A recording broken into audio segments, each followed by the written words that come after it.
Do you see a lot of value for Caleb as a special teams coverage guy? Absolutely. Yeah, I think that's a Both punt and kick, or just punt?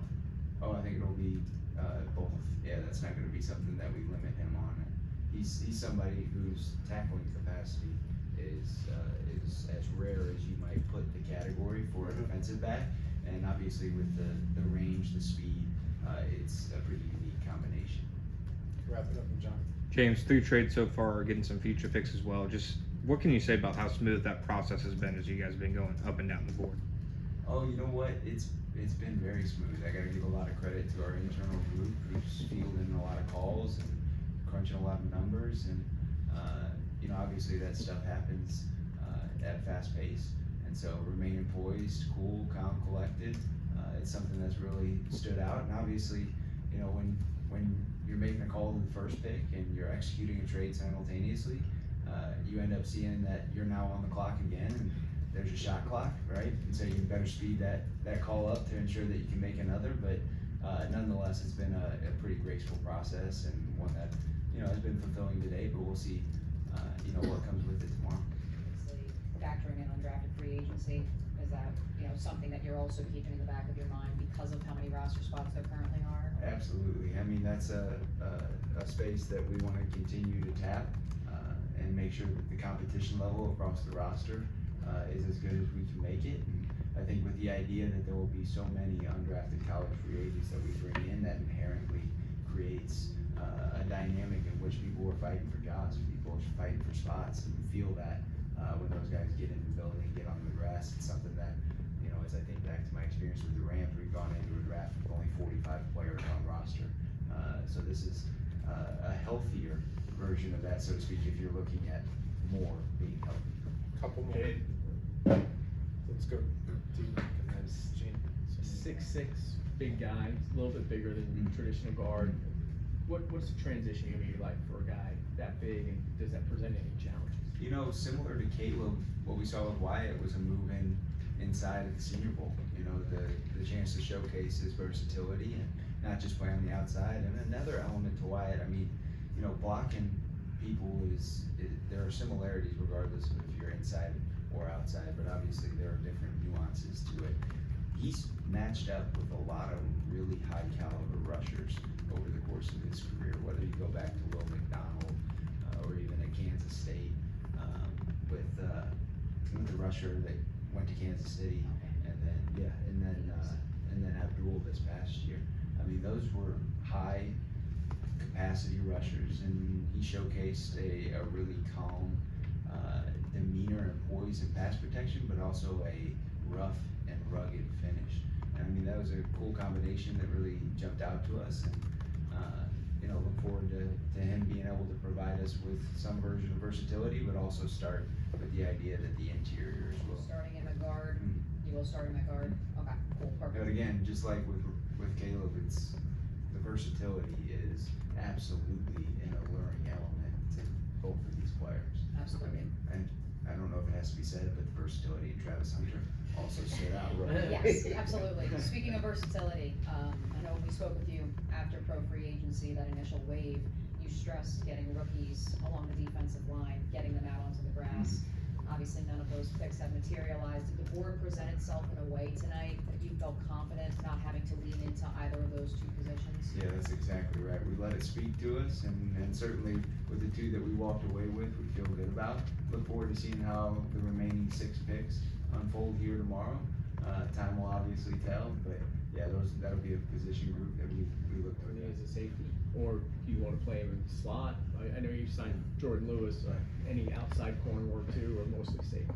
Yeah, he'll have the entire defensive back group that he'll be moving in and out of, but I think to start it'll be at the safety spot, and then we'll go from there. James, have you been able to, how's Cooper Hodges doing with his rehab, and do you expect him to, you know, be out there? You know what, that's a great question. He's in the building, he's doing his rehab.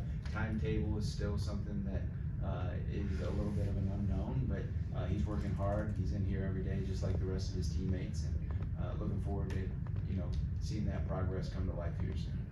Yeah, and Wyatt, you kind of envision him on that offensive line. What is it about adding kind of to that interior of the line? Did you feel like you just kind of needed a boost there? You know what? Again, I'll go back to you can never have enough security across the offensive line. You know, the depth there is important. I've been a part of scenarios where attrition has occurred, and it typically does throughout an NFL season, in particular across the offensive line, and it can be debilitating for an offense. And that's something that I don't want to put us at risk for, knowing just how important that is. And so continuing to sort of build the depth across that group is something we're prioritizing. And, you know, I think to point back to some of the comments I made in the early going of being on the job, the idea of setting the diffs, in particular, the internal sort of pocket, and a quarterback feeling comfortable with stepping into that, right? That's important as well. And so I think the moves in pro free agency, the moves here, they all point to that. And certainly look forward to seeing whether or not it plays out in the way that we would like, but I think this is a step in the right direction. 18 spots, which seems like a lot in a draft where they talk so much about how late second round, third round would be a strength of this draft.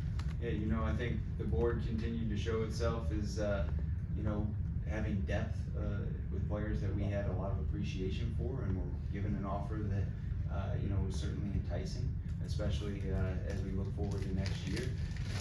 But with the majority of our line of thought being focused on the two players that we landed, ultimately it was something that we were willing to gamble with, and we also, you know, while it was a slow start to the night, so to speak, it was a fast finish, and certainly felt like that was something that we enjoyed and look forward to seeing come to life once those two guys get in the building and on the grass.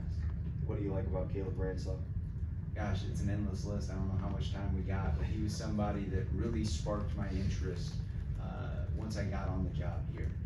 Not a player that I had enough familiarity with walking into the door, but our coaches, you know, did such a good job articulating the vision for his usage, opened my eyes to a lot of elements that he possesses, and you know, one of the things that really jumps out more than anything is the versatility.